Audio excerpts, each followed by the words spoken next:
setia dan bijaksana yang diangkat oleh tuannya atas orang-orangnya untuk memberikan mereka makanan pada waktunya.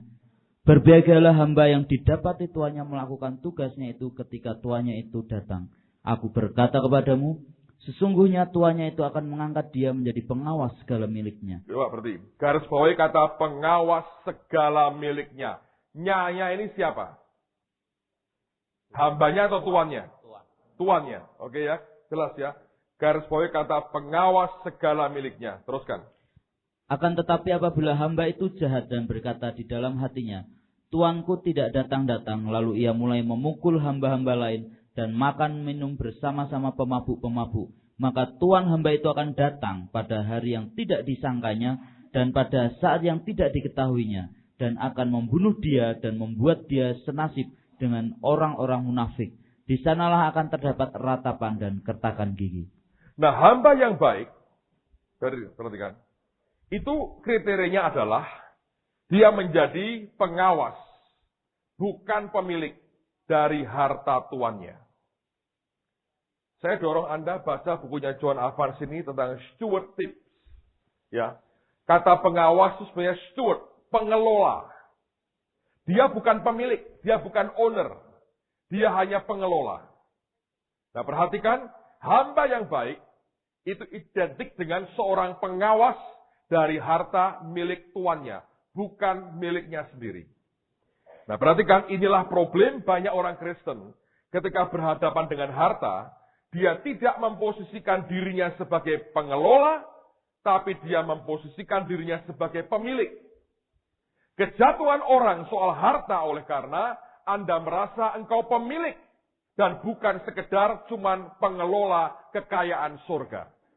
Padahal dari sejak semula, Tuhan tidak memberikan kepada kita hak milik.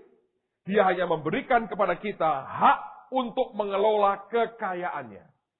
Nah, ini kita mesti perhatikan. Saya ingin berikan beberapa dasar firman untuk membuat kita mengerti kalau Anda mau menyiapkan diri dengan baik menyambut Tuhan datang kedua kali, jangan merasa jadi pemilik dari semua harta yang ada pada kita. Hanya posisikan dirimu sebagai pengelolanya saja. Buka Kejadian 2 ayat 15 sampai 17. Kejadian 2 15 sampai 17. Kejadian 2 ayat 15 sampai dengan 17. Tuhan Allah mengambil manusia itu dan menempatkannya dalam Taman Eden untuk mengusahakan dan memelihara taman itu. Lalu Tuhan Allah memberi perintah ini kepada manusia. Semua pohon dalam taman ini boleh kau makan buahnya dengan bebas. Tetapi pohon pengetahuan tentang yang baik dan yang jahat itu janganlah kau makan buahnya. Sebab pada hari engkau memakannya pastilah engkau mati. Siapa tanya, saudara? Dengar baik-baik. Taman Eden itu yang nyatain siapa? Tuhan. Terus manusia ditempatkan di mana? Di Taman Eden. Saya mau tanya. Sejak hari itu, Taman Eden miliknya Tuhan atau manusia? Hah? Siapa yang bilang Tuhan angkat tangan? Yang bilang manusia angkat tangan. Baca Alkitab. Nah, ini pengertian yang rancu. Taman Eden tetap milik Tuhan. Buktinya Tuhan ngusir manusia, bukan manusia ngusir Tuhan. Baik? Tapi Alkitab juga berkata, ketika Allah menempatkan manusia, diberi tugas untuk mengusahakan dan memelihara, bukan memiliki. Makanya ada perintah Tuhan, yang di sini jangan kau makan, yang lain boleh. Artinya, he is the owner. Dia tetap pemiliknya. Nah, ini kesalahan banyak orang Kristen.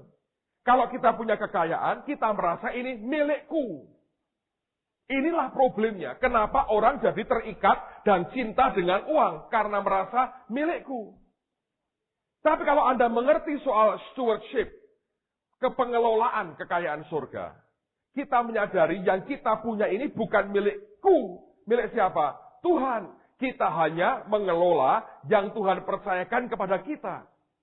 Nah, kalau semua orang Kristen itu punya pikiran yang sama, tidak ada lagi orang yang bergulat soal memberi persembahan. Ngerti? Karena kita ngerti ini semua kan milik Tuhan. Kita cuma tukang bayar aja.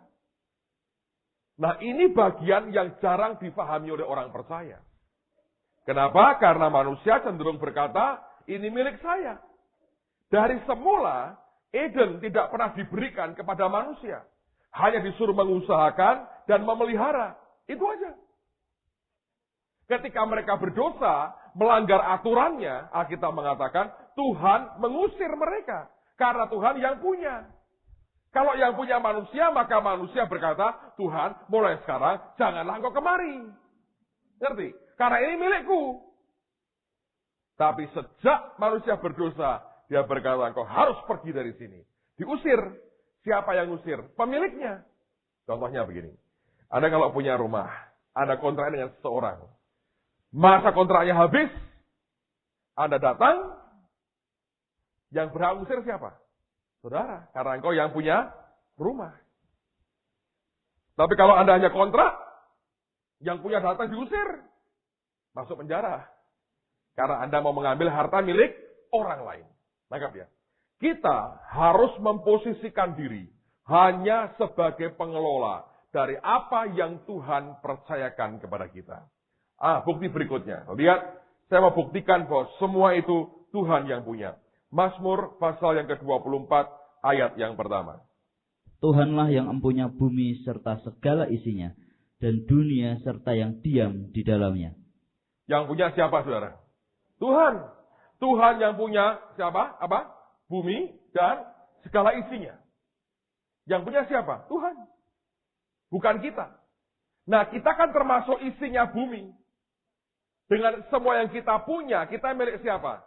Tuhan. Yang kita punya milik siapa? Milik Tuhan.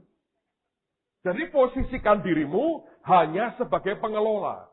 Makanya kalau waktu persembahan dan sebagainya, belajar tanya Tuhan. Berapa Tuhan? Yang dia gerakkan, engkau lakukan. Saudara akan melihat, Tuhan akan makin percaya dengan saudara. Nah, kalau tidak, nggak ada gunanya. Atau lihat lagi ya. Mazmur 50, ayat 10 sampai 12. Mazmur 50 ayat 10 sampai dengan 12. Sebab punyakulah segala binatang hutan dan beribu-ribu hewan di gunung. Aku kenal segala burung di udara, dan apa yang bergerak di padang adalah dalam kuasaku. Jika aku lapar, tidak usah kukatakan kepadamu, sebab punyakulah dunia dan segala isinya. Punyakulah dunia dan segala isinya. Kalau aku lapar, nggak perlu ngomong kamu. Sebab punyakulah dunia dan segala isinya. Jadi kalau kita ini punya apapun, Anda harus ingat, itu bukan milik pribadimu. Milik siapa itu? Tuhan yang punya. Kita hanya punya kewajiban mengelola dan memelihara. Ada bagian dari itu yang dia berkata, nikmati. Ada bagian dia berkata, kembalikan kepadaku. Saya ingat beberapa bulan sebelum kami menikah. Pada waktu itu, istri saya doa puasa 2 hari. Hari pertama dia doa untuk diri saya, untuk saya sendiri. Dia doakan, nih calon suamiku ini bakalnya kayak apa sih Tuhan. Dan Tuhan berkata dalam doa puasa, diberi ayat, kepadamu akan kubukakan rahasia-rahasia kerajaan surga. Nah, itu yang ngomong ke saya bilang, wah aku perlu itu. Karena sebagai hamba Tuhan, kekuatan yang paling utama kalau kita melayani orang, di mimbar terutama adalah pewahyuan dari dia. Kalau aku gak dibukakan rahasianya, aku bisa ngomong apa kepada orang lain. Hari kedua, dia doa puasa untuk dirinya sendiri.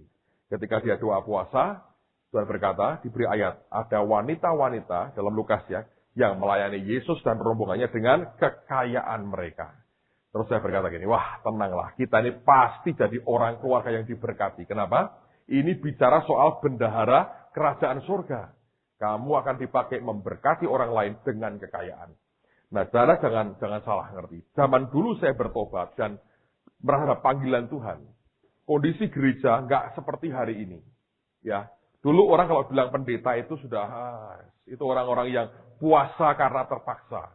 Keuangannya nggak punya apa-apa. Lalu mereka berkata ini orang nggak ada apa-apanya. Sehingga waktu saya mau berkata pada orang tua saya bahwa saya mau jadi hamba Tuhan, yang nentang pertama justru papi saya.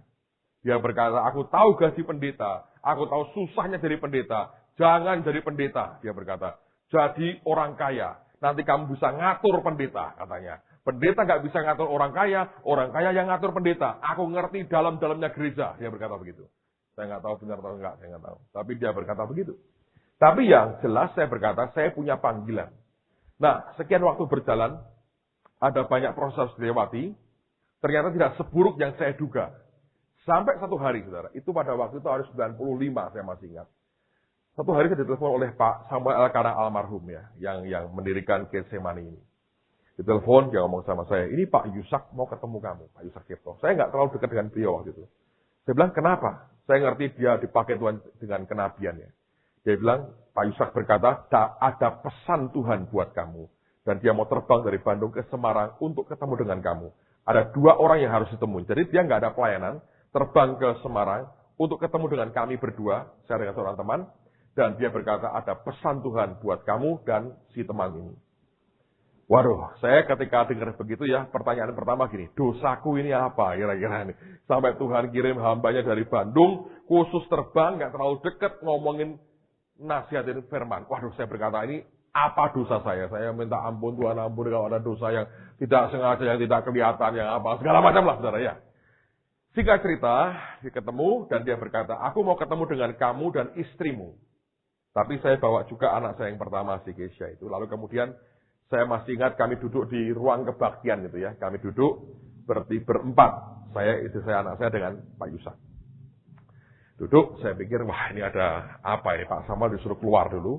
Lalu hanya kami. Saya pikir, wah ini serius ini. Karena ngomong ada istri saya, ini ada apa? Saya pikir, saya coba periksa hati. Apa saya ini korupsi uang gereja? Enggak juga lah, gereja masih punya utang belum kebayar. Apakah saya sama perempuan lain? Ya adalah, mami saya, anak saya perempuan. Tapi yang lain nggak ada lah, istri saya perempuan. Hanya itu aja yang saya punya. Yang lain nggak punya. Oma, opa sudah meninggal semua. Jadi perempuan lain nggak ada. Korupsi apa lagi sih? Apa yang saya ada? Ya memang banyak kekurangannya saya tahu lah. Tapi saya belajar apalah. Kayak George E. kemarin berkata malam-malam, saya ini banyak kekurangan. Di antaranya, aduh, apakah pengampunan saya masih cukup untuk istri saya? Katanya begitu. Karena kalau berantem yang minta ampun saya terus, istri saya nggak pernah minta maaf kepada saya katanya. Kemarin mau saya doakan, lupa. Tapi dia ngomong bergurau di depan orang banyak. Jadi saya bilang, ini ada apa? Tapi dia setelah duduk, dia ngomong begini. Ini ada pesan Tuhan. Dia bilang, Tuhan berkata, mulai sekarang, kamu harus hidup seperti caraku hidup. Nah, saya berkata, tunggu dulu Pak Yusak. Dalam hal apa? Karena setiap orang itu kan berbeda-beda. Beliau berkata gini, di dalam hal mengelola keuangan. Saya bilang, oke. Pak Yusak kalau ngelola keuangan gimana? Saya bilang. Saya pengen dengar. Terus dia berkata gini, aku ini dulunya super mata duitan. Jadi Tuhan ngelola keuanganku berbeda dengan orang kebanyakan. Nah Pak Yusak gimana caranya? Sederhana. Kalau aku dapat berkat, berapapun, tidak langsung aku gunakan. Saya datang ke Tuhan, tanya Tuhan. Nah saya ngomong begini, tidak ngajari Anda niru saya. Ya. So, kalau Tuhan tidak mimpin Anda niru seperti hidup saya, jangan. Anda bisa berantakan semuanya. Ikuti sesuai dengan level imanmu. Nangkap ya. Tapi saya mau kasihkan esensinya, dasarnya itu apa. Dia berkata gini, kalau aku terima uang, tidak langsung aku pakai.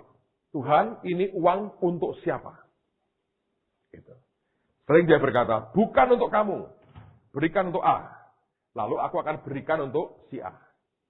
Kalau dia bilang, berikan ke B. Aku berikan untuk B. Berikan ke C. Aku berikan untuk C. Bagi 3 A, B, C. Aku bagi 3 A, B, C. Tapi ada waktu dia berkata, untuk kamu nikmati. Lah aku nikmati, kembalikan dulu apa? Perpuluhannya, sisanya aku nikmati. Nah dia ngomong terus terang.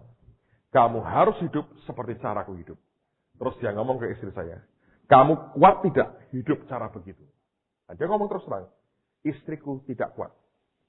Kalau aku cerita ke dia, aku baru memberi orang sekian. Dia bilang, ya sayang toyang, uang 3 juta kau dikasihkan orang. Buat aku kan lebih baik, katanya.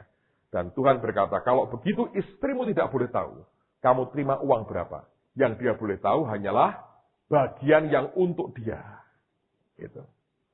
Lalu kemudian, dia ngomong ke istri saya, kamu sanggup nggak? Kalau tidak sanggup, pakai caraku. Kamu tidak usah tahu yang dia terima berapa. Terus istri saya ngomong begini, Pak Yusak. Saya cerita pengalaman waktu dia doa puasa sebelum kawin. Tuhan beri saya ayat seperti ini. Dia berkata, ini yang aku tunggu. Karena aku mau belajar bagaimana aku bisa jadi penyalur harta kekayaan surga. Dia bilang, dalam anugerah Tuhan, aku sanggup. Nah, selesai, kami didoakan. Sembahyang, Dia berkata, sudah ya, terserah kamu. Kamu kerjakan baik, tidak ya terserah kamu. Karena aku sudah bicara hal ini dengan beberapa orang. Dan semua berkata, tidak sanggup cara begitu. Kalau kamu sanggup, kamu akan dipakai Tuhan. Selesai, dia ngomong sama saya pribadi, dia berkata, aku ini karena bekas mata duitan, tidak bisa pegang uang besar. Mau dijanjiin orang 100 juta aja, semalam tidak bisa tidur, katanya. Sampai akhirnya batal, nggak jadi apa-apa. Tapi dia bilang, aku lihat kamu bisa pegang uang besar. Kalau kamu taat dalam hal seperti ini, nanti kamu lihat hasilnya luar biasa. Nah, sejak hari itu, saudara, saya buat seperti itu hidup saya. Kalau ada orang memberi, saya bilang, Tuhan ini untuk siapa? Nah, itu berlangsung sekian tahun. Sampai menjadi daging dalam hidup saya. Jadi kalau digerakkan Tuhan, lebih gampang. Jadi gampang sekali, itu jadi bagian. Lama-lama, ketika saya kenal ajaran firman Tuhan ini, saya berkata, oh, ternyata yang diajarkan ke saya itu adalah, saya disuruh menjadi apa? Pengelola. Betul nggak? Karena kalau ada uang masuk, tidak berkata, ini milik saya. Enggak. Saya berkata, ini buat siapa Tuhan? Dan berkali-kali, saya berkata terus terang ini, berkali-kali, dia berkata, bukan buat kamu. Serahkan kepada si A. Bukan buat kamu. Untuk si B, berkali-kali. Bahkan dalam jumlah uang puluhan juta pernah terjadi. Masuk 30-40 juta. Saya bilang, Tuhan ini buat siapa? Secara manusia kan langsung, haleluya. Kan, nggak bisa gitu. Dia bilang, bukan buat kamu. Untuk ini, serahkan orang lain. Bayangin. Itu berkali-kali saya alami. Tapi didikan seperti itu, saudara, membuat sekarang naluri manusia saya dan istri saya keluar. Kalau ada berkat, kita ngerti ini belum tentu milik kami. Tapi anytime Tuhan berkata, salurkan ke sini, ke situ. Itu dengan cepat kita bisa mentaati. Didikan bertahun-tahun. Saya sudah ngalamin 7 tahun dengan Tuhan. Nah, ternyata itu hasilnya luar biasa. Satu hari saya ketemu dengan satu anak Tuhan, dengan Pak Yusak bertiga ngobrol. Dia berkata gini, dia panggil Pak Yusak. Wah, dia diberkati luar biasa sekarang. Dia bilang, aku kok tidak? Pak Yusak berkata apa? Aku sudah pernah ngomongkan ke kamu, supaya kamu hidup seperti cara aku hidup. Kamu bilang tidak mau, dia bilang mau. Kamu lihat hasilnya? Iya. Tapi aku nggak kuat. Sampai sekarang lihat kenyataan gitu loh. Tetap aku nggak bisa. Nah, dengar baik-baik saudara. Itu butuh kasih karunia Tuhan. Tapi juga butuh understanding. Anda harus paham betul. Bahwa apapun yang di tangan kita hari ini. Itu bukan milik kita. Milik siapa? Milik Tuhan. Kita hanya mengelola. Gereja tak buat begitu. Nah, dengar baik-baik ya. Caranya bagaimana? Bukan soal kita nggak ada aturannya. Oh, di gereja, saudara, itu ada aturannya. Di mana kita ini sebetulnya punya sistem. Ya. Kalau Anda perhatikan, ini ada bagian keuangan. Di mana saya punya porsi, sekian persen dari gereja itu boleh ditaburkan keluar. Ngerti? Nah, saya punya otoritas untuk nabur keluar sampai sekian puluh persen dari kas gereja, dari budget gereja. Dan itu kalau tidak digunakan untuk pribadi, saya punya otoritas. Kalau saya berkata, taburkan ke sini, taburin. Sehingga, tapi tetap saya ngomong dengan yang lain. Kalau jumlah besar sekali, saya ngomong ke yang lain. Dan biasanya, basically mereka setuju. Dari waktu ke waktu. Ya, jadi orang yang murah hati. Bebas dari belenggu begitu-begitu. Itu nikmat, hidupmu nikmat.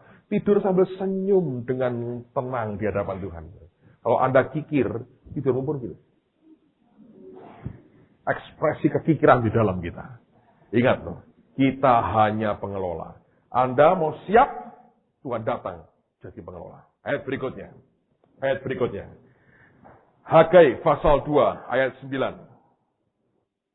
Hagai 2 ayat yang ke-9. Kepunyaankulah perak dan kepunyaankulah emas, demikianlah firman Tuhan semesta alam. Amen. Kepunyaankulah emas dan kepunyaanku perak. Tuhan berkata, itu Tuhan yang berkata. Semuanya Tuhan yang punya. 1 Tawarikh 29 ayat 14. Lihat bagaimana Daud tahu diri. 1 Tawarikh 29 ayat yang ke-14. Sebab siapakah aku ini Dan siapakah bangsaku sehingga kami mampu memberikan persembahan sukarela seperti ini? Sebab daripadamulah segala-galanya dan dari tanganmu sendirilah persembahan yang kami berikan kepadamu. Jadi persembahan yang mereka berikan dari mana asalnya, saudara? Dari Tuhan. Tahu diri dia. Nah, kita seringkali lupa diri. Anda mesti belajar, dia ngerti kita hanya pengelola. Kita hanya pengelola. Tidak lebih dan tidak kurang. Kita hanya pengelola dari apa yang Tuhan percayakan kepada kita. Tapi dengerin ya saudara ya. Ini saya ngomong terus terang. Anda harus belajar dari kecil. Anda saya dengar begini ya. Saya punya banyak teman yang dengar seperti ini. Tapi untuk mereka ikut seperti itu total berat. One by one saya perhatikan. Belum seluruhnya bisa berkata, ya kami hidup seperti ini. Gak bisa.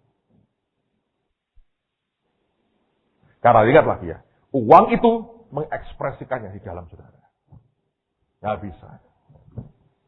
Anda tidak bisa bermain-main dengan Tuhan seperti itu. Berpolitik dengan Tuhan seperti itu. Tidak ada gunanya. Daud berkata, yang kami bisa berikan kepadamu Tuhan, semuanya berasal daripadamu. Dia tahu diri. Itu bukan miliknya, milik Tuhan. Kalau kami bisa memberi seperti ini, itu karena kemurahan Tuhan. Coba lihat lagi. Sekali lagi ya, 1 Tawarikh 29. 1 Tawarikh 29, ayat berapa tadi? 14. Coba dilihat sekali lagi, karena ini ada bagian yang Anda tidak boleh miss dengan ini. 1 Tawarikh 29, ayat yang ke-14. Silakan. Sebab siapakah aku ini dan siapakah bangsaku sehingga kami mampu memberikan persembahan sukarela seperti ini? Sebab daripadamulah segala-galanya dan dari tanganmu sendirilah persembahan yang kami berikan kepadamu. Coba teruskan sampai 19. Ini luar biasa ini. Sebab kami adalah orang asing di hadapanmu dan orang pendatang sama seperti semua nenek moyang kami. Sebagai bayang-bayang hari-hari kami di atas bumi dan tidak ada harapan. Ya Tuhan Allah kami, segala kelimpahan bahan-bahan yang kami sediakan ini untuk mendirikan bagimu rumah, bagi namamu yang kudus, adalah dari tanganmu sendiri. Amen. Lihat ya, semua yang kami sediakan ini, segala kelimpahan bahan-bahan yang kami sediakan ini untuk mendirikan bagimu rumah bagi namamu yang kudus adalah apa? Dari siapa? Tanganmu sendiri dan punyamulah segala-galanya. Luar biasa. Terusin lagi. Aku tahu ya Allahku bahwa engkau adalah penguji hati dan berkenan kepada keikhlasan. Maka aku pun mempersembahkan semuanya itu dengan sukarela dan tulus ikhlas. Lihat. Allah menguji hati. Kalau Anda tidak tulus, tidak sukacita, dia ngerti itu. Terusin lagi. Dan sekarang umatmu yang hadir di sini telah kulihat memberikan persembahan sukarela kepadamu dengan sukacita. Ya, teruskan. Nah, ini ya bagus. Tuhan Allah Abraham, Ishak dan Israel, Bapa-bapa kami, peliharalah apa? Peliharalah untuk selama-lamanya kecenderungan hati umatmu yang demikian luar biasa ini. Dan tetaplah tujukan hati mereka kepadamu. Lihat, luar biasa. Dan kepada Salomo anakku, berikanlah hati yang tulus sehingga ia berpegang pada segala perintahmu dan peringatanmu dan ketetapanmu, melakukan segala-galanya dan mendirikan bait yang persiapannya telah kulakukan. Luar biasa ini. Coba saya ulang lagi ayat 18 ya. Anda perhatikan sila kitamu. Ya Tuhan Allah Abraham, Ishak dan Israel, bapak-bapak kami, peliharalah untuk selama-lamanya apa? Kecenderungan hati umatmu yang demikian ini, dan tetaplah tujukan hati mereka kepadamu. Uang itu ekspresi hati, saudara. Dan dia minta pelihara kecenderungan hati seperti ini. Yang dengan tulus, dengan sukacita, memberi dan sadar bahwa ini asalnya daripadamu. Kalau Anda bisa punya hati seperti ini, Tuhan berkenan dalam kehidupan kita. Ya, kita hanya pengelola harta surgawi. Lihat contoh berikutnya. Matius 21 ayat 33 sampai 41. Matius 21 ayat 33 sampai dengan ayat yang ke-41. Lihat kita ini pengelola saja. Matius 21 ayat 33 sampai 41. Dengarkanlah suatu perumpamaan yang lain. Adalah seorang tuan tanah membuka kebun anggur dan menanam pagar sekelilingnya. Ia menggali lubang tempat memeras anggur dan mendirikan menara jaga di dalam kebun itu. Kemudian ia menyewakan kebun itu kepada penggarap-penggarap lalu berangkat ke negeri lain. Ketika hampir tiba musim petik, ia menyuruh hamba-hambanya kepada penggarap-penggarap itu untuk menerima hasil yang menjadi bagiannya. Tetapi penggarap-penggarap itu menangkap hamba-hambanya itu. Mereka memukul yang seorang, membunuh yang lain, dan melempari yang lain pula dengan batu. Kemudian tuan itu menyuruh pula hamba-hamba yang lain, lebih banyak daripada yang semula. Tetapi mereka pun diperlakukan sama seperti kawan-kawan mereka. Akhirnya ia menyuruh anaknya kepada mereka, katanya, anakku akan mereka segani. Tetapi ketika penggarap-penggarap itu melihat anaknya itu, mereka berkata seorang pada yang lain, ia adalah ahli waris, mari kita bunuh dia, supaya warisannya menjadi milik kita. Mereka menangkapnya dan melemparkannya keluar kebun anggur itu, lalu membunuhnya. Maka apabila tuan kebun anggur itu datang, apakah yang akan dilakukannya dengan penggarap-penggarap itu?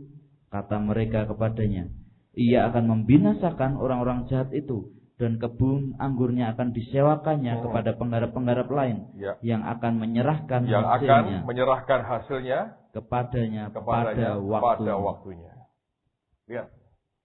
Ya, yang Tuhan cari itu pengelola yang tidak makan sendiri, karena itu bukan miliknya. Jadi gambarannya bagus. Kebun anggur ya, sewain penggarap. Nanti tuan ini yang punya akan datang untuk ambil bagiannya. Ada bagi hasil. Itu milik saya, kamu kerjain, bagi hasil. Tapi rupanya penggarap-penggarap yang pertama ini jahatnya luar biasa. Dia utus hambanya datang, ambil bagiannya, lempari batu. Datang lagi, lemparin batu. Dia berkata, anakku lah yang aku kirim. Anaknya datang, dibunuh. Memang Yesus bicara soal kematiannya, salibnya, dan orang-orang Farisi. Tapi sisi lain, dia mau berkata, dalam urusan pengelolaan kekayaan surga, hal yang sama berlaku. Dia ingin serahkan kekayaannya kepada orang yang mau menggarap, dan menyerahkan hasilnya kepadanya pada waktunya. Nah, di sini Anda harus mengerti, itulah hati Tuhan sebetulnya. Nah, banyak anak Tuhan tidak ngerti. Saya ingat satu kali, saudara, peristiwa bagus sekali. Ada seorang anak Tuhan datang ke tempat saya. Waktu itu begini, saya lagi berdoa, Tuhan, aku mau ajak anak-anakku liburanlah ke Amerika. Tapi kan bayar semua dengan duit. Tidak cukup dengan bahasa roh. Lalu Anda mesti bayarkan ke travel agentnya. Saya butuh ribuan dolar untuk bayar tiket keluarga saya. Dan saya berdoa, kalau boleh Tuhan, aku ingin ke Amerika liburan sama anak-anak. Saya ingin setiap kali memberikan wawasan kepada mereka, ajari lihat dunia lain, supaya mereka bisa ngerti dunia tidak sesempit yang mereka pikir. Jadi banyak hal di luar. Lalu setelah itu, saya dengar Tuhan berkata, nanti aku berkati kamu. Nah, perhatikan ya, dia berkata, nanti aku berkati kamu. Nggak lama, seminggu kemudian, datang suami istri ke tempat saya di kantor. Dia bilang, Pak, ini nggak pernah kami alami. Tapi dia berkata gini, kami ini diam-diam nabung dolar, Pak. Terkumpul 1.000 dolar. Dan dia berkata, waktu kami berdoa, Pak, Tuhan berkata, ini buat Bapak. Loh, buat saya? Iya. Dia tidak tahu bahwa saya akan ke Amerika. Dia berkata, ini buat Bapak. Oh, boleh. Tapi saya berkata gini, aku mau doa dulu ya. Nanti itu untuk siapa? Ya nggak, terserah Bapak lah. Pokoknya saya serahkan ini buat Bapak. Ya saya dari mana? Saya bawa pulang. Bawa pulang, saya ngomong sama istri saya, ada orang ngasih kita 1.000 dolar. Ayo sembahyang. Ini buat apa? Jadi kami sembahyang, doa. Tidak ada jawaban. Nah nggak ada jawaban, ya saya bilang, ya sudah, jangan dipakai. Karena tidak ada jawaban.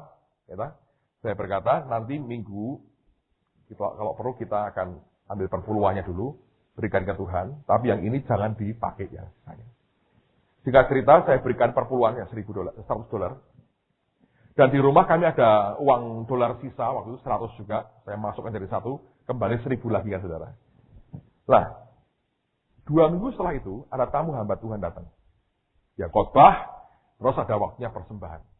Nah, waktu akan persembahan diedarkan, saya berdoa, Tuhan, Engkau minta berapa dari hidupku? Berapa yang harus aku persembahkan hari ini? Istri saya doa yang sama.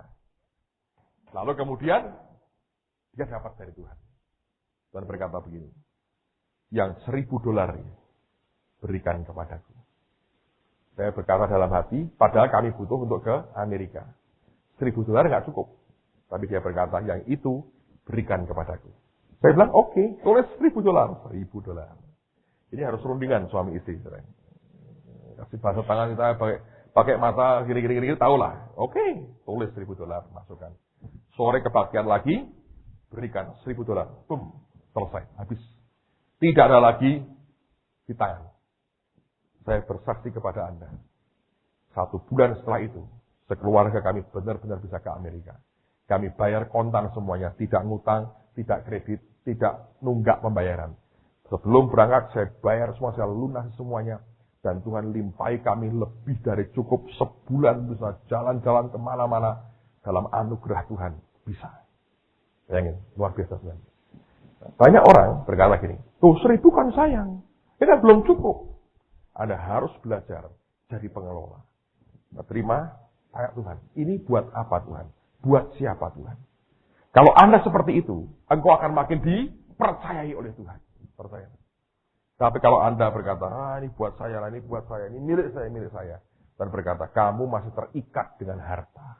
Engkau belum bisa dipercayai. Nah, mari kita berkembang seperti anugerah dan level imanmu. Ya. Saya ceritakan kepada Anda itu filosofinya, kebenarannya. Base-nya adalah Anda dan saya hanya pengelola, bukan pemilik harta yang ada pada kita. Amen. Saya pernah saksi pada saudara, ketika istri saya mimpi diberi orang BMW, saya tanya, ini Mazdaku ini familia buat apa ini? Langsung gambar Pak Sugiarto yang sekarang ngelola Rema itu muncul di depan saya. Beliau masih di Jakarta waktu itu. Keluar. Ada Pak Sugiarto di sini? Ini Sugiarto lain, Sugiarto TSOA, itu Sugiarto Rema. Muncul di depan saya. Dan waktu itu saya berkata, ngerti aku. Kasihkan dia aja. Istriku sejahtera. Begitu datang barangnya, saya bilang, ambil mobilnya. Dari Jakarta naik kereta dia. Diambil mobilnya. Satu hari kami ke Jakarta, saudara. Pas Pak Sugiarto sedang persiapan akan pindah ke Semarang waktu itu. Saya pergi ke Jakarta dengan Pak Mulyadi. Ingat tuh, itu mobil saya beli dari Pak Mulyadi. Habis Pak Mulyadi saya pakai, saya berikan ke Pak Sugiarto. Satu hari kami pergi sama-sama. Kami naik mobil itu. Jadi 3 bekas pemiliknya reuni bareng-bareng. Duduk di mobil yang sama. Kami ketawa, saya berkata. Mobil ini menyatukan kita. Ini gara-gara mobil, Pak Mul pindah Semarang, Pak Sugi pindah Semarang. Saudara. Dan mobilnya di Semarang. Tapi terakhir ya, tapi ini anak Tuhan, hamba Tuhan, ini luar biasa. Saya bilang, mobilku aku mau jual. Aku mau pakai untuk bangun gereja. Saya mau jual. Karena mau beli, mobil saya beli. Serius, saya mau jual mobil saya. Saya bilang, tak tambahin uang, saya mau masukkan untuk pekerjaan Tuhan, beli tanah gereja.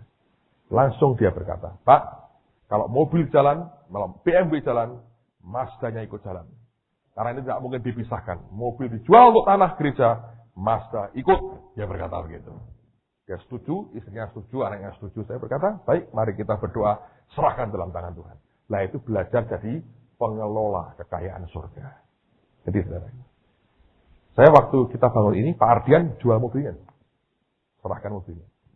Saya masih ingat dia naik sedan, naik Honda ya, tahun berapa. Dia jual, dia serahkan untuk bangun bagian daripada proyek ini. Tentu banyak orang lain ikut ambil bagian, tapi di antaranya mereka jual mobilnya. Jadi kita hidup dalam cara seperti itu. Ya, saya senang saya didampingi orang-orang yang sama-sama gilanya dengan Tuhan dan tidak sayang dengan apa yang dia punya. Dan itu merupakan anugerah yang luar biasa. Jadi pengelola, jangan ingin memiliki semuanya sendiri. Nah, lihat sekarang saya buktikan ya. Anda lihat dulu lagi. Markus 10, maaf. Ayat 28 sampai 31. Markus 10 ayat 28 sampai 31. Berkatalah Petrus kepada Yesus, kami ini telah meninggalkan segala sesuatu dan mengikut Engkau.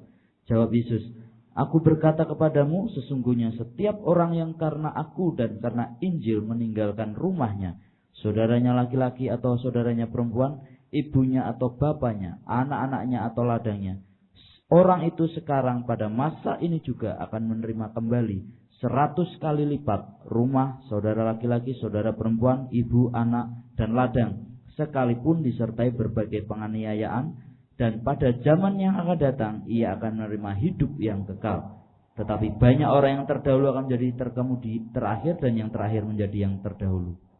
Nah, saya pernah diskusi dengan seorang teman. Orang itu kalau, sekarang saya mau juga ajukan pertanyaan ini kepada Anda. Karena gini, saudara, pada waktu itu bertujuan datang pertama kali, lalu beliau khotbah Markus 10 ini. Ya, kalau karena aku dan karena Injil, engkau meninggalkan rumah, ladang, saudara laki-laki, saudara perempuan, dan sebagainya ya, engkau akan di dunia ini, terima berapa? 100 kali lipat. Teman saya ini skeptik, memang orang skeptik itu susah lah. Dia berkata gini, itu ajaran nggak benar itu. Itu hanya merupakan gambaran saja. Itu bukan kenyataan tuh mereka terima 100 kali ganda, itu bukan kenyataan. Buktinya, apakah para rasul kemudian jadi tuan tanah semua? Dan apakah para rasul itu adalah jadi pemilik real estate? Dengan rumah banyak, ladang banyak. Mana Alkitab tidak berkata bahwa para rasul terima seumur hidupnya? Mana ada dalam sejarah gereja dikatakan, maka Petrus punya ribuan bukit. Sedang Yohanes punya real estate, Yerusalem Valley. Ya toh? Mana? Dia berkata begitu, buktinya mana? Apakah mereka jadi orang yang kaya raya? Harusnya kalau Yesusnya benar ngomongnya begitu. Loh, saya bilang, kamu kok malah mempertanyakan omongannya Yesus? Ya bukan begitu dia berkata, ini kan gambaran saja, tidak kenyataannya. Sekarang saya mau tanya saudara, apakah para rasul itu benar-benar secara jasmani nuai atau tidak? Buka Kisah Rasul. Paling enak Alkitab menjelaskanlah. Kisah Rasul pasal 4 ayat 32 sampai 36. Silakan baca. Kisah Rasul pasal 4 ayat 32 sampai 36. Kisah Rasul 4 ayat yang 32. Adapun kumpulan orang yang telah percaya itu, mereka sehati dan sejiwa, dan tidak seorang pun yang berkata bahwa sesuatu dari kepunyaannya adalah miliknya sendiri. Tetapi segala sesuatu adalah kepunyaan mereka bersama. Dan dengan kuasa yang besar rasul-rasul memberi kesaksian tentang kebangkitan Tuhan Yesus, dan mereka semua hidup dalam kasih karunia yang melimpah-limpah. Sebab tidak ada seorang pun yang berkekurangan di antara mereka, karena semua orang yang mempunyai tanah atau rumah menjual kepunyaannya itu, dan hasil penjualan itu mereka bawa, dan mereka letakkan di depan kaki rasul-rasul, lalu dibagi-bagikan kepada setiap orang sesuai dengan keperluannya. Demikian pula dengan Yusuf, yang oleh rasul-rasul disebut Barnabas, artinya anak penghiburan, seorang Lewi dari Siprus. Ia menjual ladang miliknya, lalu membawa uangnya itu dan meletakkannya di depan kaki rasul-rasul. Amen. Jadi mereka nuai enggak? Nuai, tapi menuai sebagai pengelola. Ngerti? Nuai sebagai pengelola. Loh Pak, kan mereka tinggalkan ladangnya, rumahnya. Itu milik siapa? Tuhan juga. Ya kan? Tadinya toh mereka mengelola, kita kan hanya pengelola. Nanggap ya saudara ya. Mereka menuai. Itu kekayaan di tangan mereka, itu otorisasinya itu. Digoyangin kemana itu uang, ngalirnya ke sana saudara. Jadi yang Tuhan omongin itu betul terjadi. Mereka memang tua itu. Orang tua, saudara, kalau istri enggak. Istri orang yang masing-masing orang punya satu. Tapi kalau ayah, ibu, ya sudah laki, mereka tua. Dalam Yesus itu persaudaraannya lebih kental daripada saudara kandung seringkali. Betul itu. Jadi kalau orang berpikirnya skeptik akan tidak mengerti kebenaran. Nah, di sini letaknya Anda dan saya harus belajar menjadi pengelola. Lihat lagi Lukas pasal yang ke 16 ayat 1 dan 2. Lukas 16 ayat 1 dan 2. Dan Yesus berkata kepada murid-muridnya, ada seorang kaya yang mempunyai seorang bendahara. Kepadanya disampaikan tuduhan bahwa bendahara itu menghamburkan miliknya. Lalu ia memanggil bendahara itu dan berkata kepadanya, apakah yang kudengar tentang engkau? Berilah pertanggungan jawab atas urusanmu, sebab engkau tidak boleh lagi bekerja sebagai bendahara. Kata bendahara itu di dalam hatinya, apakah yang harus aku perbuat? Tuanku memecat aku dari jabatanku sebagai bendahara. Mencangkul aku tidak dapat, mengemis aku malu. Aku tahu apa yang aku perbuat supaya apabila aku dipecat dari I jabat. think 1-2 aja Hasto. Terima kasih untuk ekstra ayatnya lagi. Hasto bermurah hati menabur ayat kepada kita. Tolong tiap pagi tuain dia dengan ayat-ayat juga firman Tuhan. Nah, dengar baik-baik. Ini prinsipnya. Kalau Anda jadi bendahara, menghamburkan milik tuanmu, engkau dipecat. Nah, sekarang begini. Bukti ya bahwa sebetulnya gini, Tuhan tidak minta banyak. Dia minta ketaatan. Banyak atau pemberian yang motifnya jahat, dia tidak mau. Coba ya, lihat balik ke Kisah Rasul 4 tadi. Kisah 4. Coba baca lagi ya, ayat 34 sampai 37. Lihat akan situasi, ini kita selesai dengan ini ya. Karena nggak ada waktu lagi, karena bagian kedua akan panjang, kalau saya terusin akan susah motongnya.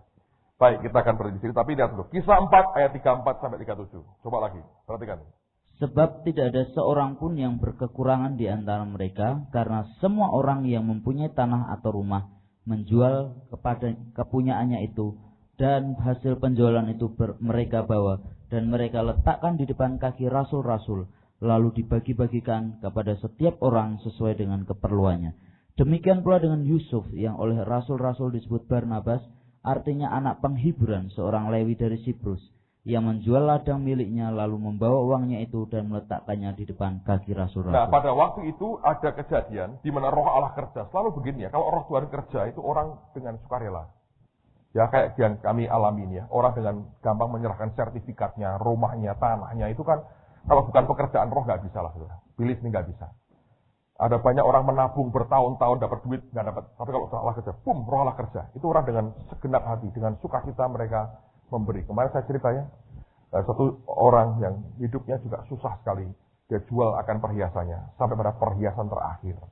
Dengan nangis dipersembahkan. Itu buat saya berkata berkali-kali, touch my heart lah, menyentuh hati saya luar biasa. Nah, itu pekerjaan roh Tuhan lah. Ada dipaksa-paksa malah marah orang itu. Ada dengan tenang aja membuka semuanya, itu akan luar biasa. Kami sudah ketemu dengan orang-orang Pemda dan ternyata, aduh, bagus sekali. Mereka very, very cooperative. Saudara. Mereka tolong kami diberi berkasnya, beri semua ditatain. Saudara. Belum pernah kita ngurus seperti ini. Aduh, ditata rapi sekali. Dia berkata, udahlah Pak, 10 hari lah beres. Diberesin semua. Nanti yang bagian ini saya telepon, jadi ini orang-orang dalam yang kerjain kita untuk perizinan kita. Anda doakanlah. Hopefully minggu depan ini kita sudah di tangan kita barangnya. Amen, saudaraku. Dan kalau terjadi begitu saya berkata, waduh luar biasa. Luar biasa. Tuhan kerja dahsyat. Kita lagi gambar akan sketnya segala macam. Tapi dalam minggu ini akan sibuk sekali. Saya bilang, Tuhan aku butuh anugerah lah. Untuk tetap sehat dalam Tuhan. Karena ini, kerjaan begitu banyak. Pagi sampai siang ngajar, sore, malam belajar. Ngajar dan belajar dalam minggu ini. Minggu depan kita akan, ada tamu dari horor akan datang. Anda akan diperas otak dan hatimu habis-habisan. Saya harap Anda membuktikan dirinya Anda orang-orang intelek lah. Ini bekas dinnya Oxford University. Ini orang berbobot bener, sudah tua. Jadi ya, saya mau ngelihat bobot saudara nerima begini, atau wah ini dia. Nah kalau sudah ini dia, siapa tahu ada dapat beasiswa dari Oxford University. Well, who knows. Tapi kalau nggak usah lah. Nah, itu bagiannya. Saya berkata, itu kerjaan Roh Kudus. Nah, dengar baik-baik. Situasinya waktu itu, orang memberi. Ya, nah, ini Anda mesti perhatikan. Kalau orang memberi, kadang-kadang orang itu terpacu untuk ikut-ikutan memberi, tapi bukan dengan hati tulus. Dan Tuhan tidak minta apa-apa sebetulnya. Tapi ada ambisi ingin jangan sampai kalah terkenal. Tadi kan dikatakan ya, ada orang memberi cari jabatan, ya bah? Kamu kok tahu? Apa pernah gitu? Enggak lah ya. Dengar dari orang lain mungkin atau lihat keadaan ya. Tapi itu benar loh, benar. Ya, tapi itu juga Alkitabiah. Hadiah itu membuat Anda dekat dengan raja-raja. Nah, dengerin baik-baik. Sekarang, ketika semua memberi, ya, ada orang-orang yang mulai resah rupanya. Siapa itu? Ananias dan Safira. Coba baca pasal 5. Lihat ya, ayat yang pertama sampai 11 lah, supaya Anda tahu konteksnya. Tapi dengerin, sebelum dibacakan, ada satu kata yang hilang dalam bahasa Indonesia. Karena kalau ayat 37 berkata, ia menjual ladang miliknya, lalu membawa uangnya itu dan meletakkannya di depan kaki rasul-rasul. Nah, satu kata hilang dalam bahasa Indonesia, karena ayat pasal 5 ayat pertama, kata pertama bukannya ada seseorang, tapi tetapi. Nah, kata tetapi ini hilang, tambahin tetapi. Nah, tetapi berarti ini membuktikan ini cerita bersambung, tidak terpisah. Oke ya? Tetapi, terusin Asor, baca tetapinya. Tetapi ada seorang lain yang bernama Ananias, ia beserta istrinya Safira menjual sebidang tanah. Dengan setahu istrinya, ia menahan sebagian dari hasil penjualan itu, dan sebagian lain dibawa dan diletakkannya di depan kaki rasul-rasul. Tetapi Petrus berkata, Ananias, mengapa hatimu dikuasai iblis, sehingga engkau mendustai Roh Kudus dan menahan sebagian dari hasil penjualan tanah itu? Selama tanah itu tidak dijual, bukankah itu tetap kepunyaanmu? Dan setelah dijual, bukankah hasilnya itu tetap dalam kuasamu? Mengapakah engkau merencanakan perbuatan itu dalam hatimu? Engkau bukan mendustai manusia, tetapi mendustai Allah. Ketika mendengar perkataan itu, rebahlah Ananias dan putuslah nyawanya. Maka sangatlah ketakutan semua orang yang mendengar hal itu. Lalu datanglah beberapa orang muda, mereka mengambil mayat, mengapani mayat itu, mengusungnya keluar dan pergi menguburnya. Kira-kira 3 jam kemudian masuklah istri Ananias, tetapi ia tidak tahu apa yang telah terjadi. Kata Petrus kepadanya, katakanlah kepadaku dengan harga sekiankah tanah itu kamu jual? Jawab perempuan itu, betul sekian. Kata Petrus, mengapa kamu berdua bersepakat untuk mencobai roh Tuhan? Lihatlah, orang-orang yang baru mengubur suamimu berdiri di depan pintu, dan mereka akan mengusung engkau juga keluar. Lalu rebahlah perempuan itu seketika itu juga di depan kaki Petrus, dan putuslah nyawanya. Ketika orang muda itu masuk, mereka mendapati dia sudah mati. Lalu mereka mengusungnya keluar dan menguburnya di samping suaminya. Maka sangat ketakutanlah seluruh jemaat dan semua orang yang mendengar hal itu. Nah, apa masalahnya? Sebetulnya gini saudara ya, mereka takut, kalah sama yang lain ini. Masa memberi pada kita, kok nggak memberi sendiri ya? Jual yuk tanah kita. Tapi hatinya tidak rela sebetulnya kalau seluruhnya dipersembahkan kepada Tuhan. Lalu ini mereka buat kesalahan. Karena ingin terkenal berkata, wih, Ananias juga menyerahkan semua. Itu kan gengsinya dia. Ngerti saudara? Itu yang mencelakakan dia. Jangan memberi karena gengsi. Memberi karena ketaatan. Karena itu bukan milik kita, miliknya dia. Seberapa yang dia berkata itu persembahkan, persembahkan. Yang dia tidak ngomong, jangan ditouch. Anda boleh terus nikmati, karena itu berkat Tuhan buat hidup saudara. Jadi kalau berbuat sesuatu, jangan emosi. Nanti. Kerjakan dengan tenang, tapi hasilnya kita taat kepada Allah. Kesalahan mereka apa? Mereka terpacu dengan yang lain. Lalu berkata, aku harus memberi. Nggak ada gunanya. Petrus berkata, itu kan tanahmu. Uangnya uangmu juga. Kasarnya dia berkata gitu. Nah kalau engkau mau simpen aja, jangan kamu tipu Roh Kudus. Kesalahannya adalah mereka menipu Roh Kudus. Nah itu nggak boleh. Pengelola harus jujur, saudara. Jujur. Berapapun yang Allah percayakan, lakukan dengan baik. Usahakan, kelola dengan baik. Yang dia minta kembalikan dengan sukacita. Kalau itu dari hati saudara yang paling dalam, ujungnya engkau berkata, Tuhan akan memakai Anda akan jadi orang yang makin dipercayai oleh Tuhan.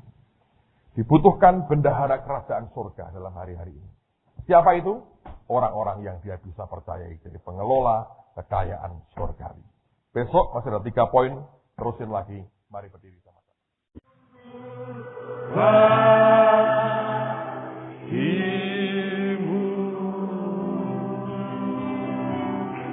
Ya Tuhan, terima kasih. Kami tahu tidak ada ucapan syukur kami yang cukup mewakili dan menyatakan seberapa luar biasanya Engkau bagi kami Tuhan. Karena sungguh kami punya Allah yang setia, Tuhan yang maha baik, Tuhan yang penuh kesabaran dengan anak-anaknya. Dan pagi ini kami juga ingin berikan sepanjang hari ini dalam tangan kasih karunia-Mu. Engkau ajar kami, Engkau didik kami, Engkau bekali kami Tuhan. Ubah cara berpikir kami, ubah semuanya.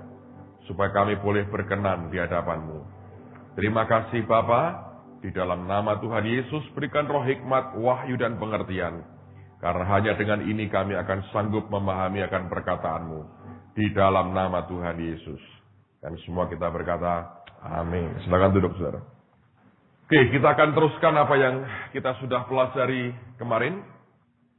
Kemarin kita sudah bahas bahwa Tuhan bicara pertama tentang bagaimana menjadi seorang hamba yang baik, yaitu dia harus menjadi seorang pengelola yang baik dari kekayaan surgawi.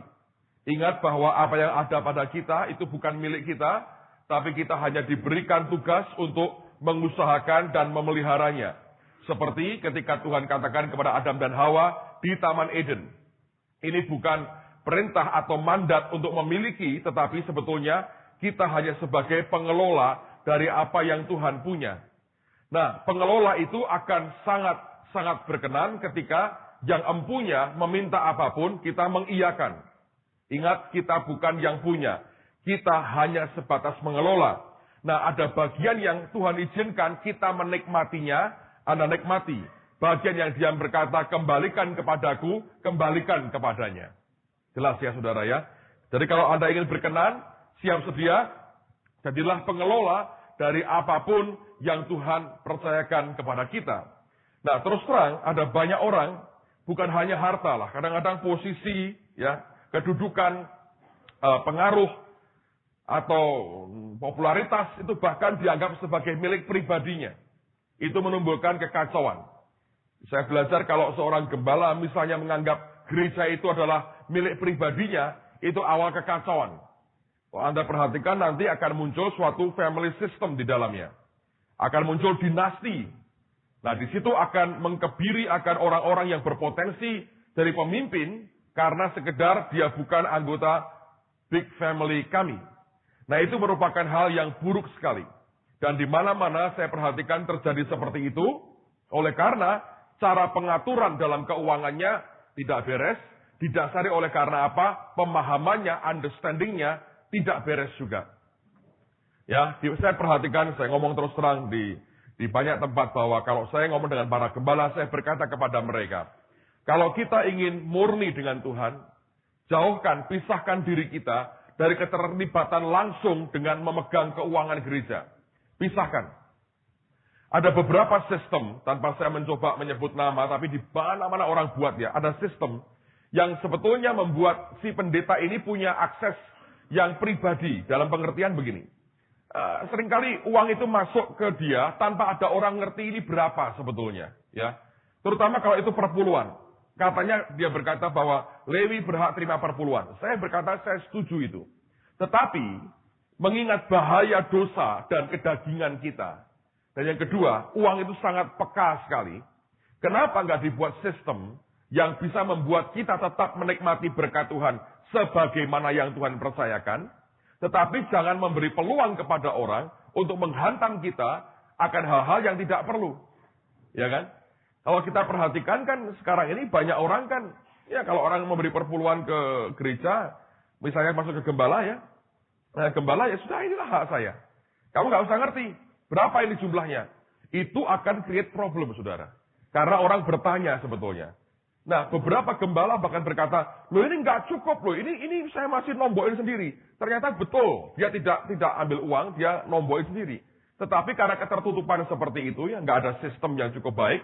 Akibatnya apa? Orang bertanya sebetulnya, ini uangnya dikemanain gitu. Nah, itu sudah merupakan benih yang sangat tidak baik dalam kehidupan bergereja. Nah, saya mendorong kalau Anda bukan pendeta, jangan ikut-ikutan bertanya-tanya seperti itu. Tidak ada untungnya juga buat saudara. Ngerti ya? Sekali Anda memberikan persembahan, lepas dari tanganmu, selesai urusannya. Jangan dikejar, ini kemana larinya uang. Itu salah di depan Tuhan. Hatimu belum rela melepaskannya. Pak, dikorupsi Pak oleh pendeta saya. Misalnya, biarkan urusan dia dengan Tuhan. Urusanmu selesai, waktu engkau taat memberikan, that's it, selesai.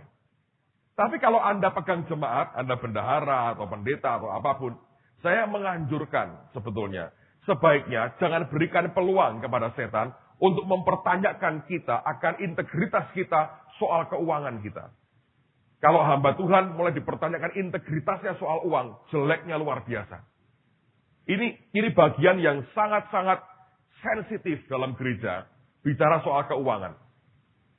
Saya belajar dari sejak awal, ketika gereja masih kecil sekali, dan ketika bahkan saya beberapa tahun pertama tidak terima 1 rupiah pun dari gereja, karena nggak ada mau terima apa. Saya berkata begini, dari awal mari kita tata, bahwa semua hamba Tuhan di gereja ini terima gaji. Perpuluhan seperti apapun, masuk di kantong kolektor, masukkan ke bendahara. Terus dibuat sistem. Ya, kalau Tuhan izinkan nanti kelak sesekali saya akan minta beberapa orang, yang teman-teman yang ngurus di dalam itu untuk cerita dengan saudara, akan jadi input baiklah.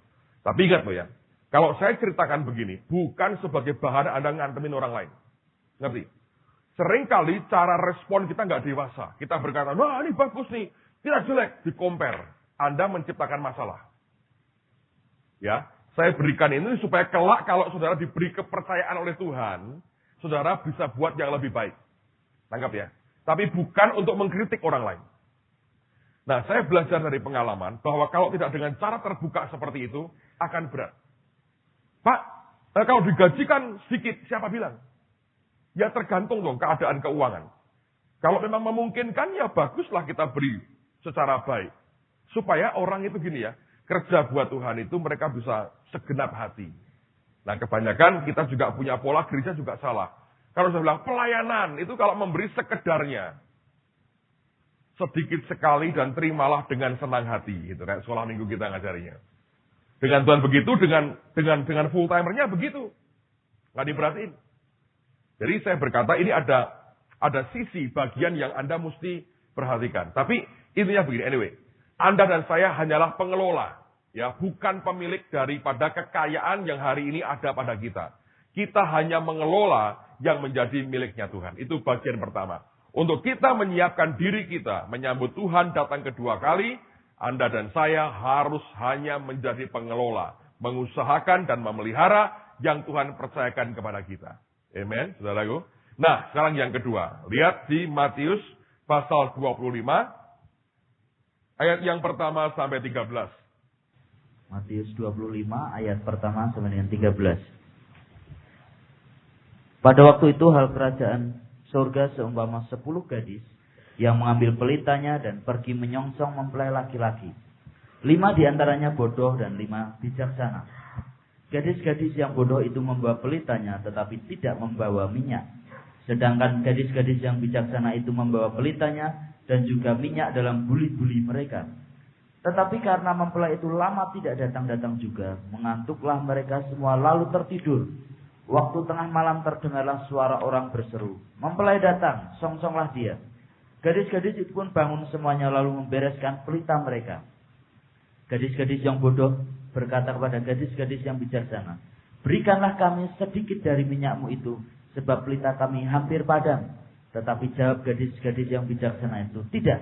Nanti tidak cukup untuk kami dan untuk kamu. Lebih baik kamu pergi kepada penjual minyak dan beli di situ." Akan tetapi waktu mereka sedang pergi untuk membelinya, datanglah mempelai itu dan mereka yang telah siap sedia masuk bersama-sama dengan dia ke ruang perjamuan kawin. Lalu pintu ditutup. Kemudian datang juga gadis-gadis yang lain itu dan berkata, "Tuan, Tuan, bukakanlah kami pintu." Tetapi ia menjawab, "Aku berkata kepadamu, sesungguhnya aku tidak mengenal kamu. Karena itu berjaga-jagalah sebab kamu tidak tahu akan hari maupun akan saatnya." Oke, banyak orang memberikan penafsiran bahwa ya zaman-zaman sekarang ini, saya sejak tahun 80-an awal, ya inilah kalau Anda tidak punya Roh Kudus, tidak bisa masuk. Betul juga sih, minyak itu simbol Roh Kudus. Kalau nggak ada urapan, nggak bisa. Kamu kayak yang bodoh, padam minyakmu. Lalu kita akan nyanyi lagu-lagu lama itu, "Beri minyak padaku dalam lampu" dan sebagainya ya. Itu lagu-lagu kuno dulu. Well, saya berkata begini. Sebetulnya ini ayat berkaitan juga dengan cara pengelolaan keuangan. Anda bertanya, yang mananya Pak? Jangan dipaksakan dong penafsirannya. Enggak dipaksakan. Kita rileks saja, tidak memaksa siapapun, saudara. Dengerin baik-baik. Yang bijaksana ini punya pelita dan minyak. Right? Yang bodoh dikatakan punya pelita tanpa cadangan minyak. Tapi dia punya apa? Uang. Ngerti? Yang bijaksana, dia siapkan pelita, uangnya dia pakai untuk beli minyak cadangan. Terus dia bawa. Yang bodoh, dia bawa pelita, uangnya belum dibelikan minyak. Masih dia masukin di dompetnya. Ngerti? Ketika padam minyak, apinya, bukan minyaknya, apinya padam, dia minta kepada yang bijaksana, berikan minyak. Yang bijaksana berkata, gak cukup buat kami. Pergilah dan beli minyak. Artinya dia masih simpan duitnya. Ngerti? Duitnya disimpan sebagai duit, itu yang membuat apinya kemudian tidak cukup minyak. Nah, apa artinya sebetulnya? Dengarkan baik-baik, saudara. Anda perlu understanding ini. Uang lebih baik dipakai untuk tanda petik ya, membeli sesuatu yang bisa membuat api dalam hidupmu tetap menyala dan makin besar. Saya mau ulang sekali lagi. Perumpamaan ini juga mengatakan, dalam kehidupan kita, Anda semestinya menggunakan uang untuk, tanda petik ya, membeli sesuatu yang rohani, yang membuat pelita atau api dalam hidupmu tetap menyala. Jangan kita pakai uang, simpan uang untuk uang. Ngerti? Nah, ini saya ingat begini. Orang Asia, terutama Chinese ya, dengan orang Barat itu punya filosofi hidup yang berbeda. Kalau orang Barat, dia kerja untuk kenikmatan. Pokoknya dia kerja untuk kenikmatan. Ada istilah apa? Thank God it's Friday. Puji Tuhan, hari ini hari Jumat. Besoknya weekend. Terus Minggu, artinya libur. Gitu. Buat mereka, thank God it's Friday. Makanya ada restoran di mana-mana itu. Apa? TGIF atau apa ya. Thank God it's Friday. Terima kasih Tuhan, ini Jumat. Artinya besok libur.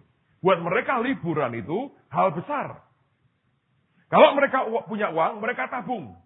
Untuk apa? Liburan. Holiday. Buat mereka itu hal besar. Liburan. Wah, holiday itu penting buat mereka. Lalu mereka akan kredit apa kapal pesiar lah, segala macam. Untuk bisa menikmati apa? Liburan. Itu filosofi mereka. Mereka kerja supaya bisa menikmati hidup. Kalau orang Timur, terutama orang Chinese tidak. Mereka kerja supaya apa? Punya uang. Ngerti? Kegembiraan mereka itu bukan ketika liburan ke Amerika, ke Singapura. Mereka bilang nggak mau itu. Ngabisin duit. Tapi kalau mereka nikmat, ketika lihat di buku tabungan mereka, nolnya tambah panjang. Mereka berkata, ini dia liburan saya. Tidak usah dikasih apa-apa. Di WC pun dia liatin buku tabungannya. Nambah 4 lagi nolnya. Nah ini dia hidup untuk ini. Untuk 7 turunan tidak habis. Tapi belum kawin juga. Jadi siapa yang makan? Gak ada, saudara. Jadi kalau orang Chinese kerja untuk apa? Cari uang. Nanti ya setelah tua. Uangnya dipakai untuk membeli lagi kesehatannya. Ya toh? Terlalu banyak kerja kan teler. Rontok semua organ tubuhnya. Ke Singapura, ke Amerika dibedah, hilang lagi duitnya. Jadi begitu. Kalau kepercayaan lain, sudah mati, kirimin duitan. Ya, senang tak gitu. Banyak itu membuat polusi, tapi senang juga pokoknya. Kirimin duit, dia biar senang di sana. Tapi itulah kenyataannya. Filosofinya memang begitu. Dia cari uang. Ya. Nah orang Kristen Pak. Orang Kristen itu diberi 2 pilihan. Bahkan 3, kata Alkitab. Ada yang memiliki, tapi ada yang menikmati. Ya toh? Yang paling bagus apa? Dua-duanya. Memiliki dan menikmati. Kalau Anda hanya memiliki, seperti orang buta, punya televisi 300 inch. Yang nonton pembantu dan sopirnya. Atau orang lumpuh punya kolam renang. Yang berenang pembantunya. Dia hanya memiliki, bayar pajaknya, tapi tidak menikmati. Nah kalau orang menikmati, saudara, tidak usah mempunyai, tapi dia nikmati. Baru mau ke School of X, ada temannya naik BW Benz lewat. Ikut. Dia nggak perlu bayar. Mau pulang ngantri bus, Rolls Royce lewat. Ikut pulang, ikut. Tiap hari begitu 30 tahun kan menikmati saudaraku. Iya kan? Contoh ekstrimnya. Ada orang bangun rumah, mewah sekali, tiba-tiba pengen pindah ke Australia, dia berkata, mau nggak kamu pakai? Nggak usah bayar deh, 30 tahun kamu pakai di sini aja. Dia nggak usah bayar apa-apa, dia menikmati. Tapi orang biasanya nggak puas dengan menikmati. Orang ingin dua-duanya, memiliki dan menikmati. Akhirnya itu dalam dosa, keserakahan, dan cinta akan uang, akhirnya masuk ke neraka, saudara. Kalau tidak hati-hati. Nah, kembali ke poin ini. Jadi yang bodoh ini adalah mereka yang punya pelita, tetapi pelitanya itu tidak cukup persediaan minyak. Uang mereka belum dibelikan, atau waktu itu tidak dibelikan sesuatu yang membuat pelitanya tetap menyala. Yang bijaksana, mereka gunakan uang mereka untuk sesuatu yang menjamin bahwa pelitanya tetap menyala. Nah, di sini Anda harus mengerti. Rupanya, ada keterkaitan antara uang dengan sesuatu yang rohani. Ini berkaitan rupanya. Kalau kita bijaksana, kita akan terus dalam pimpinan Roh Kudus untuk meyakinkan diri bahwa setiap uang yang ada pada kita digunakan untuk sesuatu yang punya urusan kepentingan membangun manusia roh kita. Nah, jangan salah bahwa Tuhan tidak mau kita melarat, kemudian rohnya berapi-api. Tentu tidak. Makanya nanti kita belajar juga hukum tabur tuai. Itu ada hukumnya. Tetapi, yang bijaksana ini ngerti bahwa apa yang aku punya ini, aku bisa pakai untuk sesuatu yang membuat pelita hidupku tetap menyala. Nah, saya ingin buktikan dengan beberapa ayat bahwa ada keterkaitan antara uang dengan sesuatu yang rohani. Bahkan ini merupakan channelnya. Ya, itu merupakan salurannya. Coba kita perhatikan beberapa bagian firman. 1 Samuel 9, ayat yang pertama sampai dengan ayat yang ke-10. 1 Samuel 9 ayat 1 sampai dengan 10. Saul diurapi menjadi raja. Ada seorang dari daerah Benyamin namanya Kisi bin Abiel bin Seror bin Bechorat bin Afiah, seorang suku Benyamin, seorang yang berada. Orang ini ada anaknya laki-laki namanya Saul, seorang muda yang elok rupanya. Tidak ada seorang pun dari antara orang Israel yang lebih elok daripadanya. Dari bahu ke atas ia lebih tinggi daripada setiap orang sebangsanya. Kisi ayah Saul itu kehilangan keledai betinanya. Sebab itu berkatalah Kisi kepada Saul anaknya, ambillah salah seorang bujang, bersiaplah dan pergilah mencari keledai-keledai itu. Lalu mereka berjalan melalui pegunungan Efraim. Juga mereka berjalan melalui tanah Salisa, tetapi tidak menemuinya. Kemudian mereka berjalan melalui tanah Sahalim, tetapi keledai-keledai itu tidak ada. Kemudian mereka berjalan melalui tanah Benyamin, tetapi tidak menemuinya. Ketika mereka sampai ke tanah Suf, berkatalah Saul kepada bujangnya yang bersama-sama dengan dia, mari kita pulang, nanti ayahku tidak lagi memikirkan keledai-keledai itu, tetapi khawatir mengenai kita. Tetapi orang ini berkata kepadanya, tunggu, di kota ini ada seorang abdi Allah, seorang yang terhormat. Segala yang dikatakannya pasti terjadi. Marilah kita pergi ke sana sekarang juga.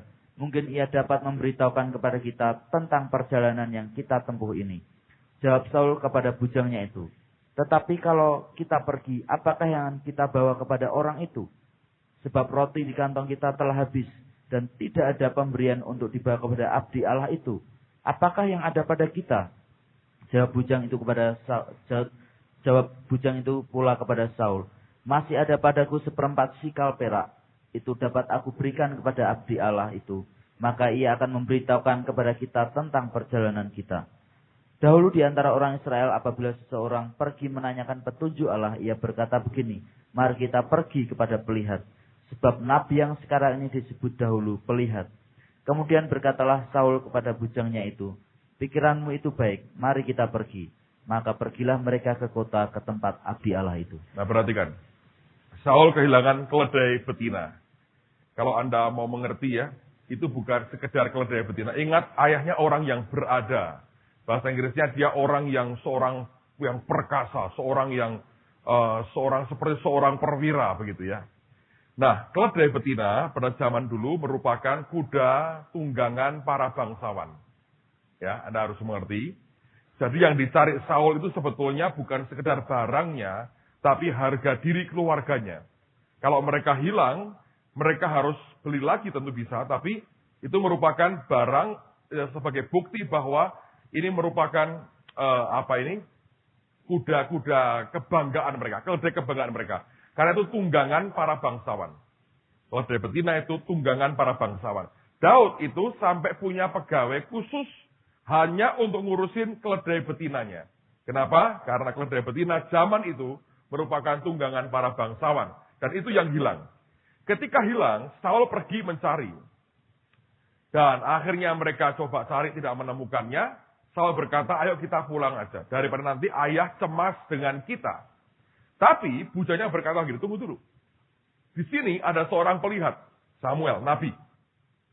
Mari datang kepadanya. Nah, ketika diberi saran datang kepada seorang nabi, perhatikan ini. Reaksi Saul berkata begini, apa yang ada pada kita? Roti pun sudah habis. Itu mengindikasikan bahwa pada zaman itu, kalau orang datang ke seorang hamba Tuhan, datang ke seorang nabi, dia datang dengan membawa akan apa? Persembahannya. Ngerti? Bukan datang dengan tangan kosong, tapi datang dengan pemberian. Karena itulah dia bertanya, apa yang kita bisa bawa sehingga kita pergi kepadanya? Nah, bujanya berkata, aku masih punya 1/4 shikal perak. Akan aku berikan kepadanya, maka, kata Alkitab, dia akan memberitahukan kepada kita apa yang ada pada kita. Jadi dia berkata, kalau aku berikan ini, maka itu berarti akibatnya, ya, dari pemberian itu, maka kita akan dapetin yang kita harapkan lewat nabi ini. Dari Tuhan pasti. Jadi berlaku pada zaman itu kebiasaan, pengertian bahwa kalau orang datang ke seorang hamba Tuhan, tidak boleh dengan tangan kosong. Mereka datang dengan pemberian, dan ketika mereka memberikan itu, lalu kemudian hamba Tuhan ini akan bicara atas nama Tuhan. Nah, kenapa seperti itu? Ingat Alkitab berkata, di mana hartamu, di situ hatimu. Nah, kalau harta kita ini ikut kepada si hamba Tuhan atau kepada Tuhan, hati kita akan condong kepada Dia. Nah, kalau hati kita condong ke Tuhan, dengan gampang Tuhan akan mengalirkan bagian yang dibutuhkan oleh anak-anaknya. Nangkap ya, saudara? Dalam konteks perjanjian lama, kalau Anda baca, ini berlaku prinsip seperti ini. Mereka yang datang ke seorang nabi, dia datang tidak dengan tangan kosong, dengan pemberian. Pemberiannya menunjukkan hatinya ada kepada orang itu dan kepada Tuhan. Karena hatinya terbuka, Tuhan bisa kerja. Lengkap ya? Nah, ini yang tidak banyak disadari oleh orang percaya. Kita sukanya gratis, gratis, gratis. Dan saya berkata kepada saudara, tidak menolong sama sekali. Semua yang Anda dapatkan dengan gampang, Anda buang dengan gampang. Yang Anda dapatkan dengan susah payah, akan Anda berkata, ini precious, ini berharga, bernilai buat kehidupan saya. Amen? Ini contoh pertama. Contoh kedua, tunjukkan lagi ya, ini contoh dari raja kafir. 2 Raja-Raja 8, ayat 7 sampai 10. Perhatikan, ini cerita menarik sekali. 2 Raja-Raja 8, ayat 7 sampai dengan ayat yang ke-10. 2 Raja-Raja 8, ayat 7 sampai dengan 10. Elisa di Damsyik. Elisa masuk ke Damsyik dan pada waktu itu Ben-Hadad Raja Aram sedang sakit. Ketika dikabarkan kepada raja, sudah datang abdi Allah kemari. Berkatalah ia kepada Hazael, ambillah persembahan, pergilah menyongsong abdi Allah itu, dan mintalah petunjuk Tuhan dengan perantaraannya. Sembuhkah aku dari penyakit ini? Lalu pergilah Hazael menyongsong dia. Diambilnyalah persembahan berupa segala barang yang indah-indah dari Damsyik. Sebanyak muatan 40 ekor unta. Berapa, saudara? 40 ekor unta. Luar biasa. Terusin. Sesudah sampai, tampillah ia ke depan Elisa dan berkata, anakmu Ben-Hadad, Raja Aram, menyuruh aku menanyakan kepadamu, apakah aku akan sembuh dari penyakit ini? Jawab Elisa kepadanya, pergilah, katakanlah kepadanya, pastilah engkau sembuh. Namun demikian, Tuhan telah memperlihatkan kepadaku bahwa ia pasti mati dibunuh. Jadi sembuhnya itu sembuh karena mati, rupanya. Saya perhatikan, ini orang Aram, bukan orang Israel. Ya, dia datang dia sakit, Elisa datang. Dan dia membahasakan dirinya sebagai anakmu. Sebagai bentuk respek, hormat kepada Nabi ini. Lalu kemudian dia berkata, ambillah persembahan, berikan ke hamba Tuhan itu, dan tanya kepadanya, apakah aku akan sembuh. Dibawakan barang yang indah-indah, sebanyak 40 muatan berapa? 40 ekor onta. Itu jumlah yang gede sekali, saudara. Raja kafir pun ngerti. Datang ke seorang nabi Tuhan. Jangan dengan tangan kosong. Nah, ini bagian yang tidak dimengerti oleh orang hari ini. Orang Kristen itu semaunya lah sekarang ini. Wah, merdeka kita dalam Yesus. Tetapi kita kehilangan akan satu poin penting. Bahwa seringkali, dan Alkitab mengatakan, harta atau uang itu channel untuk satu saluran rohani. Dalam perjanjian lama diberikan gambaran utuh.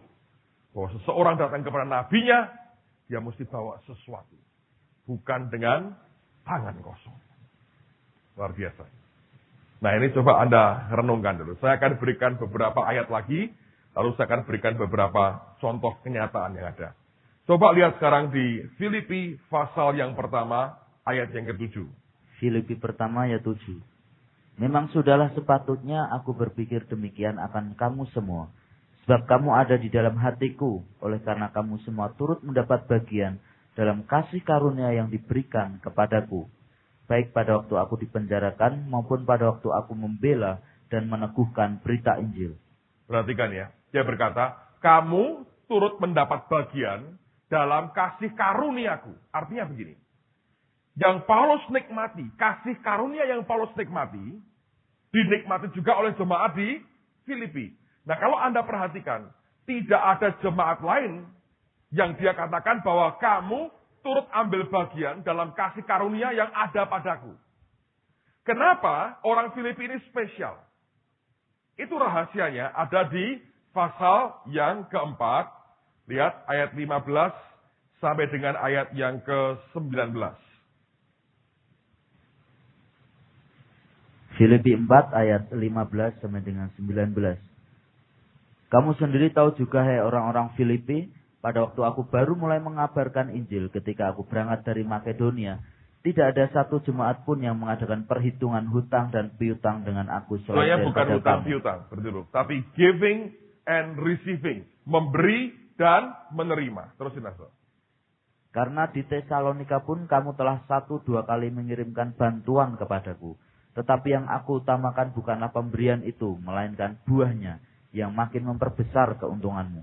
Kini aku telah menerima semua yang perlu daripadamu, malahan lebih daripada itu. Aku berkelimpahan karena aku telah menerima kirimanmu dari Epafroditus, suatu persembahan yang harum, suatu korban yang disukai dan yang berkenan kepada Allah. Allahku akan memenuhi segala keperluanmu menurut kekayaan dan kemuliaannya dalam Kristus Yesus. Perhatikan, saudara. Hanya jemaat Filipi yang tahu soal giving and receiving. Oleh karena mereka yang terus ambil bagian membantu Paulus dalam pelayanan pengabaran Injil. Karena itulah Paulus berkata, kamu turut ambil bagian dalam kasih karunia yang ada padaku. Nah, 2 tahun yang lalu kami datangkan tamu seorang hamba Tuhan. Namanya Gary Oliver. Mestinya tahun ini mau datang. Saya lagi tunggu schedule-nya. Sudah saya berikan